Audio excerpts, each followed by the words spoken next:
Hello, in this video I will show you how to install ChatGPT Widget on TCL 605.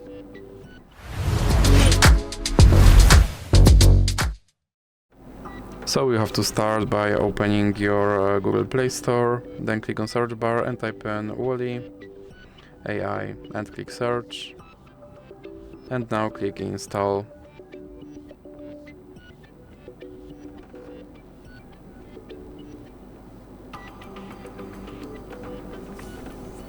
Now you can click open and then click on this button to skip introduction, then click not now and click open permissions. Then select the AI assistant and click here to allow this app to display over other apps, and then you can go back.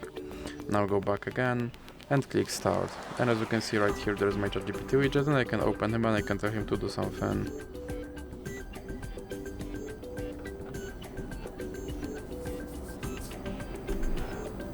And as you can see, he responded. And if you want to remove him from your screen, simply drag him into the X icon in the middle. So that's it for this video. If you liked it, please remember to leave a like and subscribe.